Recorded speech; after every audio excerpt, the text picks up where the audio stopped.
Setiap orang yang tenang menghadapi kematian, yang merasa aman dengan kematian, inilah orang yang paling susah nantinya menghadapi kematian. Kadada amaliyah, kadada sagan mudah sakaratul maut, kadada amalan-amalan, kadada sagan mudah sakaratul maut. Padahal ini salah satu yang berat yang akan dihadapi. Dan Nabi pun sudah mengajarkan juga, ulama-ulama bahari sudah mengajarkan wiridnya ini supaya kematian itu mudah. Nah, tinggal kita mau kadanya mengamalkannya. Pokoknya setiap orang yang takutan dengan sakitnya kematian, dia akan dimudahkan. Setiap orang yang tenang-tenang menghadapi kematian, ini orang yang paling sulit, yang paling sakit menghadapi kematian itu. Salah satu tanda bahwa kita bersiap menghadapi itu, tanda kita takutan menghadapi kematian itu antara lain adalah berdoa lawan Tuhan. Dan tandanya kita khawatir. Oleh karena itu kita mohon kepada Tuhan dengan doa-doa yang diajarkan Nabi.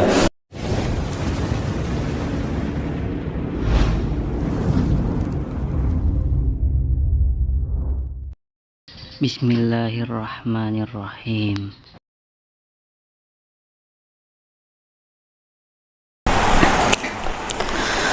Ketahuilah bahwa kerasnya kepedihan dalam sakaratul maut tidak dapat diketahui dengan sebenarnya kecuali oleh orang yang telah merasakannya.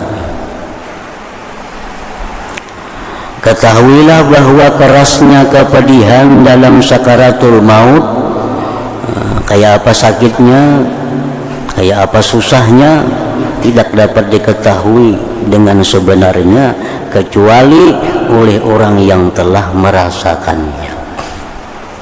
Kadang-kala kita merasakan kayak apa sakitnya mati, kadang-kala karena kita belum mati.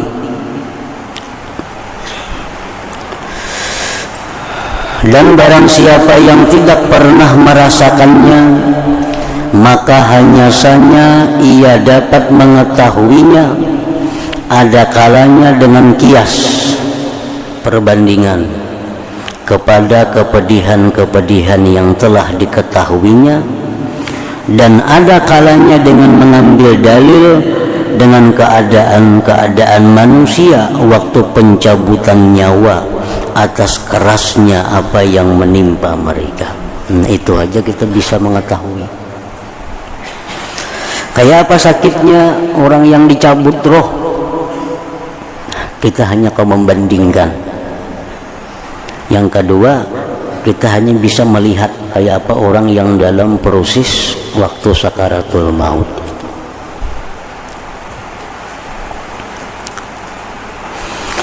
Adapun kias bandingan yang dapat disaksikan baginya, maka adalah bahwasanya setiap anggota badan yang tidak ada roh padanya, maka ia tidak merasakan kepedihan. Nah, anggota badan yang kada berroh itu kada merasa sakit. Orang yang sudah mati, orang dicabut rohnya, sudah hilang, maka orang ini digunting, ditusuk, kada sakit lagi ya. Karena sudah kada ada lagi rohnya. Setiap anggota badan yang tidak ada roh padanya, maka ia tidak merasakan kepedihan, kada merasakan kesakitan. Kalau padanya ada roh, maka yang merasakan kepedihan adalah roh. Jadi yang merasa sakit itu sebenarnya adalah rohnya itu, bukan batisnya, bukan tangannya, bukan perutnya. Nah sakit kada, nah sakit itu sebenarnya rohnya. Buktinya kalau roh itu sudah kada ada, di apa aja orang mati kada bergerak lagi nya. Nah berarti nah sakit itu adalah roh. Kenapa tangan kita dipotong dengan gunting sakit? Kenapa kita luka sakit? Karena masih ada roh. Jadi roh itulah, nang sakit itu roh. maka yang merasakan kepedihan adalah roh. Maka dengan kadar yang menjalar sampai roh, ia merasa sakit. Nah, kemana sampai lukanya itu menjalar ke bagian roh, masa itulah sakit yang dirasakannya. Orang misalnya sakit tercucuk paku di batis. Nah, kemana sampai paku itu menjalar ke roh kita, sampai disitulah sakitnya. Misalnya tercucuk paku, tekanan roh, kemana sampai menjalarnya sampai ke paha, nah paha pun sakit, sampai ke parut, parut pun sakit. Pokoknya sakit itu menjalar sampai di mana roh itu kena. Maka yang merasakan kepedihan adalah roh, manakala anggota badan tertimpa luka atau terbakar, maka bekasnya menjalar kepada roh. Maka dengan kadar yang menjalar sampai roh, ia merasa sakit.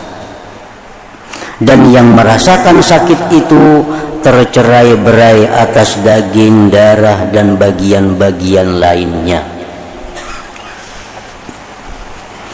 Kita misalnya luka. Nah, luka itu sebelum sampai ke roh, kena kulit dulu, kena daging dulu, karena darah pulang, hanya sampai ke roh. Nah, disitulah timbul sakit. Di situ timbul sakit. Jadi sebelum sampai ke roh, lading itu melalui beberapa macam tembusan-tembusan dulu hanya sampai ke roh. Nah, begitu sampai roh, hanya sakit. Selama lading itu belum sampai ke roh, kada merasa sakit. Maka tidak menimpa roh kecuali sebagian kepedihan. Sebagian kepedihan. Jadi seapa kekuatan pisau paku itu masuk, itu sudah ditahan oleh kulit, sudah ditahan oleh daging, oleh darah, oleh urat, hanya sampai ke roh. Nah, sampai roh itulah sakitnya. Nah, kalau pada kepedihan itu ada yang langsung mengenai roh itu sendiri dan tidak mengenai lainnya, maka alangkah besarnya kepedihan itu dan alangkah kerasnya. Kalau ada sesuatu yang langsung mengenai roh, kada liwat kulit, daging, darah, urat, kada liwat itu, langsung mengenai rohnya, maka itu akan bersangatan sakitnya. Karena langsung kepada sumbernya. Nah, jadi luka yang kita rasakan itu sebenarnya masih kurang sakitnya, karena sebelum menemui roh, nah, luka itu kulit, daging, darah, urat, hanya sampai ke roh. Bagaimana kalau sesuatu langsung mengenai roh, kada melalui tadi? Nah, tentu sakitnya luar biasa.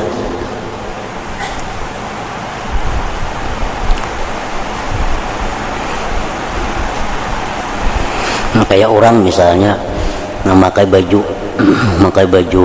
unjuk kaos, pakai baju biasa pulang, baju biasa, berjakit kulit pulang, jakit kulit, disuduk orang, nah seapa ada sampai ke awak pisaunya itu, seapa sampai ke awak, karena sudah tak liwati baju jakit, baju biasa, baju kaos, hanya sampai ke awak kita. Nah, coba bayangkan kalau kada berbaju langsung kena tusuk, lain sakitnya.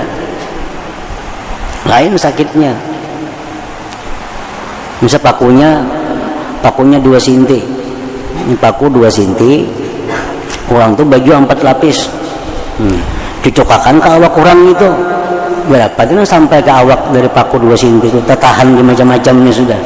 Nah, coba orang kada sering bajuan, cucokakan paku 2 sinti, lain sakitnya. Nah, sama roh itu ditusuk dengan paku melalui kulit, daging, darah, urat, hanya sampai ke roh. Sakitnya sudah kita kalau bayangkan jam ini. Nah, bagaimana kalau sakitnya itu kada melalui itu langsung menimpa rohnya? Tentu lain sakitnya, lebih sakit lagi. Nah, an-naza', pencabutan nyawa, adalah ibarat dari yang menyakitkan yang bertempat dengan roh itu sendiri. lalu ia menghabiskan seluruh bagiannya sehingga tidak tersisa dari bagian-bagian roh yang tersebar pada dasar badan, melainkan kepedihan bertempat padanya. Nah, itu pencabutan nyawa manusia, ini langsung roh yang merasakannya. Orang dicabut nyawa itu kada ada luka, ada orang berdarah dicabut nyawa, ada. Nah, karena yang dicabutnya langsung rohnya. Nah, kalau kita mencabut gigi sebilah kayak apa sakitnya, ibaratnya kada bersuntik katur atau mencabut gigi lawan tang cabut seorang, kayak apa sakitnya. Nah, hanya sebilah gigi, dan gigi itu kada langsung sampai ke roh, ada daging dulu, ada urat, ada macam-macam, hanya sampai ke roh. Nah, sudah kita bayangkan kayak apa sakitnya mencabut sebilah gigi. Kada usah gigi, bulu ketiak kita cabut, sebilah bulu ketiak cabut, pada tuh anaknya cuma di kulit. Nah, sudah kita bisa merasakan sakitnya. Nah, apalagi yang dicabut ini adalah roh. Nah, langsung rohnya yang dicabut dari tubuh kita. Nah, jadi kita kalau memperkirakannya kayak apa kira-kira sakitnya orang dicabut roh itu.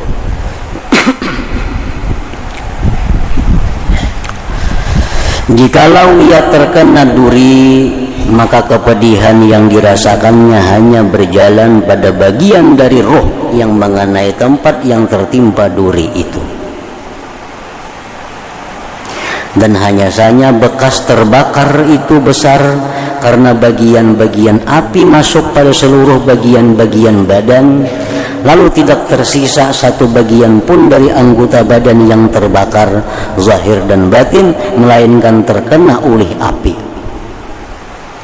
Lalu api itu dirasakan oleh semua bagian rohaniah yang tersebar pada seluruh bagian daging. Ibarat orang tuh dilukai seluruh tubuhnya, dilukai seluruh tubuh, itu sakit. Tapi lebih sakit lagi orang yang dibakar seluruh tubuhnya, karena dibakarnya kadang menyisakan lagi bagian roh semuaan kena. Kalau orang disayat lawan pisau, sayat sini masih ada sasalahnya lagi. Sasalah itu mengurangi sakit juga. Nah, sayat sini, sayat kepala, sayat paha, sayat muha, sayat dada, sayat parut, disayati manusia nih, sakit luar biasa. Tapi mana sakitnya lawan dibakar, sakit dibakar. Karena dibakar tuh kadang menyisakan lagi, selak-selaknya rata. Nah, jadi sakitnya roh itu lebih sakit dibakar daripada dilukai itu. Adapun luka, maka sesungguhnya luka itu hanya menimpa tempat yang disentuh oleh besi saja, maka karena itulah kepedihan luka itu di bawah kepedihan api. Di bawah kepedihan api. Pokoknya makin banyak roh itu terganggu, makin banyak sakitnya. Makin banyak roh itu karena bagian luka, makin banyak sakitnya. Maka kepedihan pencabutan nyawa itu menyerang atas roh itu sendiri dan menenggelamkan seluruh bagiannya. Sesungguhnya rohlah yang dicabut, yang ditarik dari setiap urat dari urat-urat badan, setiap urat saraf dari urat-urat saraf, bagian dari bagian, sendi dari sendi-sendi, dari akar setiap rambut dan kulit, dari belahan kepala sampai tapak kaki. Jadi roh itu ditarik, berarti kadang menyisakan sedikit pun yang kada sakit, kadang menyisakan sedikit pun dari kepala sampai telapak betis, semuaan sakit. Karena yang diganggu ini rohnya. Nah, yang dicabut ini adalah rohnya. Nah, ini membandingkan kayak apa sakitnya orang mati itu. Maka janganlah kamu bertanya tentang kesusahannya dan kepedihannya, sehingga mereka berkata, sesungguhnya kematian itu lebih sakit daripada pukulan dengan pedang. gergajian dengan gergaji, dan guntingan dengan gunting. Karena terpotongnya badan dengan pedang itu hanya dirasakan dengan pedih karena hubungannya dengan roh. Lalu bagaimana apabila yang terkena secara langsung adalah roh itu sendiri?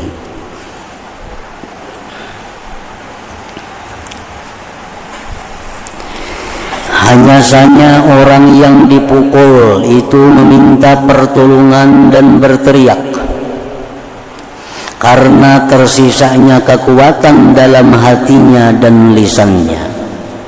Orang yang dipukuli, ini kau berkuciak minta tolong, karenanya masih ada kekuatan, masih ada kemampuan untuk berteriak. Dan hanya saja terputus suara orang yang mati dan teriakannya beserta keras kepedihannya. Nah, karena kesusahan sungguh bersangatan padanya dan naik ke atas hatinya dan sampai ke setiap tempat daripadanya, maka merubuhkan setiap kekuatan dan melemahkan setiap anggota badan, maka tidak meninggalkan baginya kekuatan untuk meminta pertolongan. Artinya kalau orang mati itu kan apanya? Kalau berkuriak-kuriak maka sakit benar mati. Kalau ada orang mati kuriak-kuriak minta tolong nggak ada.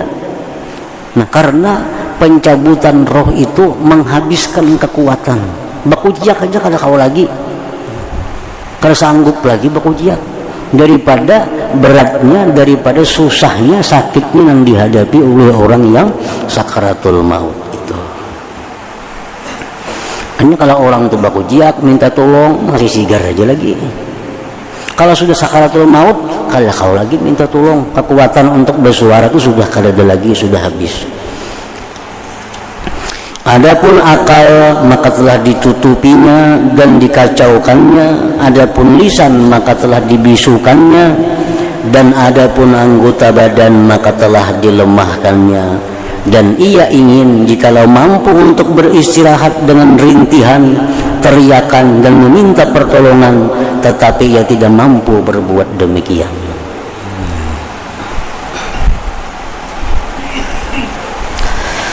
Kalau tersisa kekuatan baginya orang yang sakarat, niscaya kekuatan itu didengar ketika pencabutan nyawa dan penarikannya akan bunyi. Dan sakarat dari kerungkungannya dan dadanya itu paling kawainya, paling kawa ada kekuatan. Kayak apa orang terakhir nah hendak mati itu, suara apa nah ada keluar daripadanya, itu paling habis kekuatan yang ada pada dirinya. Dan berubah warnanya dan berwarna debu sehingga seolah-olah tampak daripadanya tanah yang menjadi asal kejadiannya. Dan sungguh ditarik daripadanya setiap urat badan dengan kekuatannya, maka kepedihan itu tersebar di dalam dan di luarnya, sehingga dua biji mata naik ke pelupuk matanya yang tertinggi, kedua bibir mengerut, lisan mengerut ke asalnya, kedua buah kemaluannya naik ke tempat yang tertinggi, dan anak-anak jarinya menjadi hijau. Ini orang yang dalam sakaratul maut itu. Maka tidak lembut lagi setiap urat dari urat-uratnya dari badan dengan penarikan daripadanya. Dan jikalau yang ditarik itu satu urat, niscaya kepedihannya itu sudah besar. Sebuting urat aja ditarik di awak kita sudah luar biasa sakitnya. Maka bagaimana yang ditarik itu roh itu sendiri yang merasa pedih. Tidak satu urat, tetapi dari seluruh urat ditarik. Kemudian setiap anggota badan dari anggota-anggota badannya mati secara bertahap. Orang yang sakarat tuh kalau kita perhatikan matinya itu bertahap. Maka dinginlah pertama kedua tapak kakinya, kedua betisnya, lalu kedua pahanya. Dan bagi setiap anggota badan ada sakarat demi sakarat dan kesusahan demi kesusahan. Setiap menemui persendian tambah sakit. Dicabut roh itu mulai batis kena sampai ke buku lali itu sakit tuh, karena menemui liukan itu. Kena sampai di landau, nah itu terapang sedikit, sampai kena kalim tuhut, nah sakit pula. Di situ ada tikungannya yang ditarik nih. Makanya orang sakarat tuh kadang-kadang ada tenang, ada pindah-pindah kalapahan. Itu sebenarnya ada proses penarikan nyawa dari tubuhnya.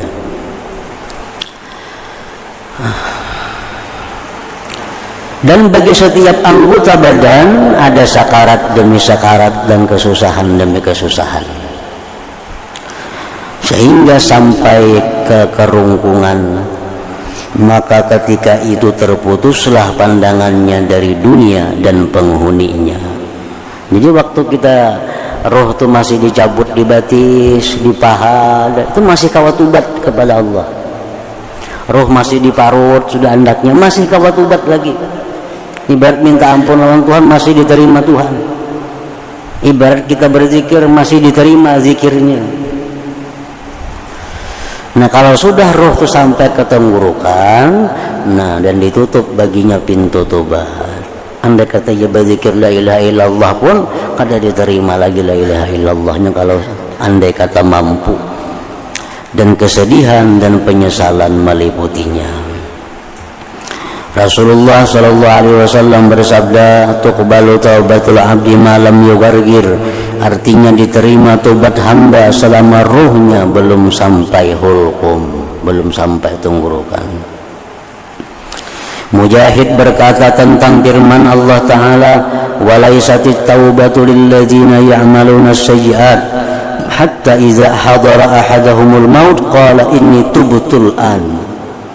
Artinya, dan tidaklah diterima tobat itu oleh Allah bagi orang-orang yang mengerjakan kejahatan, sehingga apabila datang ajal kepada seseorang di antara mereka, ia mengatakan sesungguhnya saya bertobat sekarang.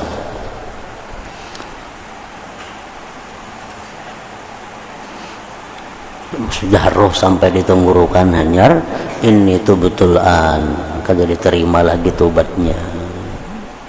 Macam kayak Fir'aun. Nah itu Fir'aun sudah roh sampai di tenggorokan, aku beriman dengan Tuhan yang beriman dengannya Banu Israel, kan diterima lagi.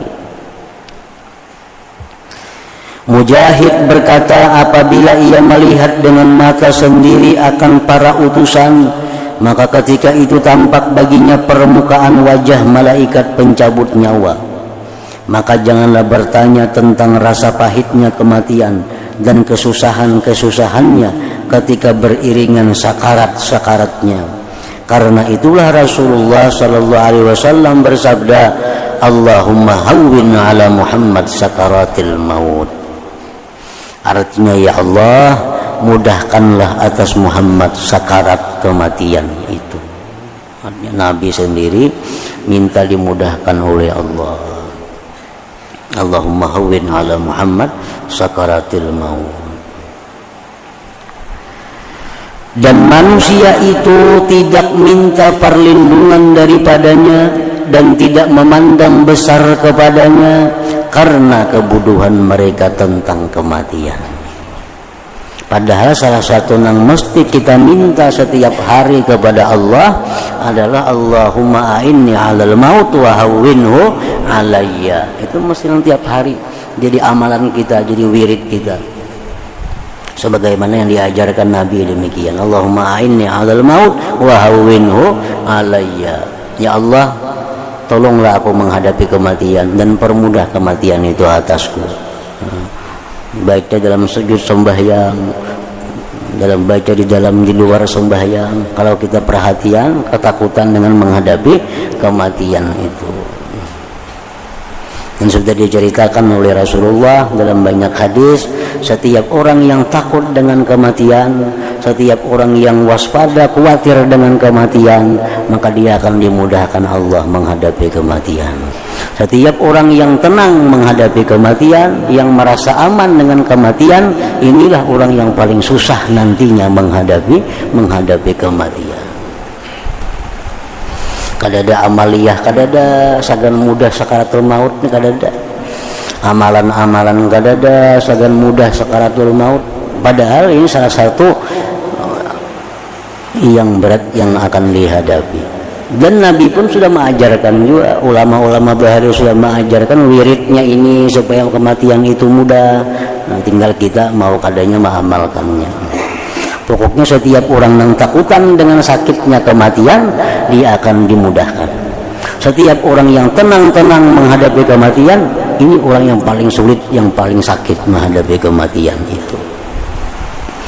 Salah satu tanda bahwa kita bersiap menghadapi itu, tanda kita takutan menghadapi kematian itu, antara lain adalah berdoa lawan Tuhan. Ini tandanya kita khawatir. Oleh karena itu kita mohon kepada Tuhan dengan doa-doa yang diajarkan Nabi.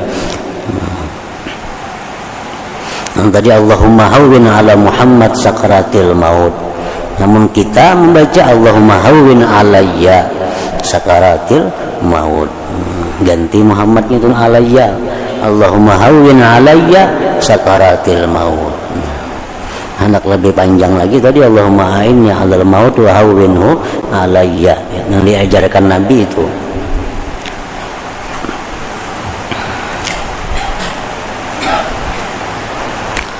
Dan manusia itu tidak meminta perlindungan daripadanya dan tidak memandang besar kepadanya karena kebodohan mereka tentang kematian.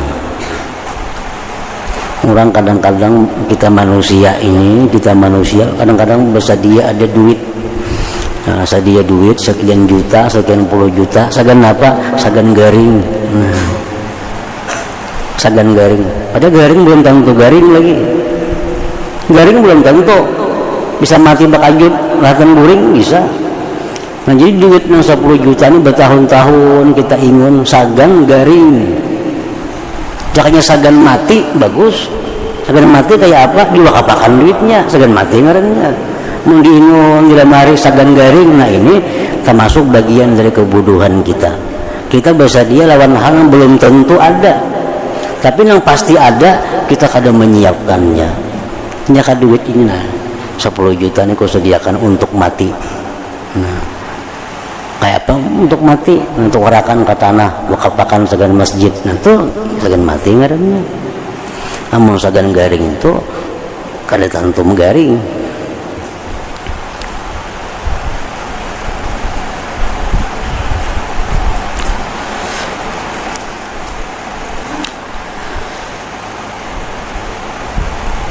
Sesungguhnya segala sesuatu sebelum terjadinya hanya saja dapat diketahui dengan nurun nubuwah wal wilayah. Sesuatu yang belum terjadi itu bisa diketahui dengan cahaya kenabian dan kewalian.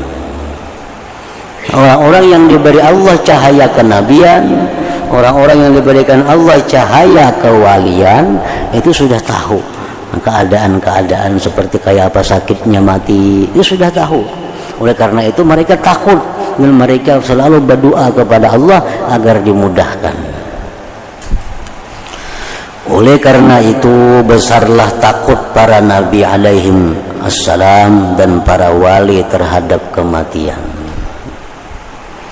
Sehingga Nabi Isa alaihissalam bersabda, wahai jamaah Hawari, berdoalah kepada Allah agar dia memudahkan bagiku sakarat ini. Nabi Isa pun, Nabi Isa seorang yang disebut dengan Ruhullah, sidin pun takutan mati, takutan. Sehingga sidin minta doakan kepada anak buah sidin, doakan agar aku mati dalam keadaan lapang.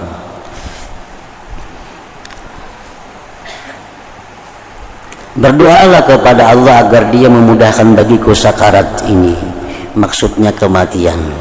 Sungguh aku takut kepada kematian dengan ketakutan yang menghentikanku, takutku dari kematian atas kematian.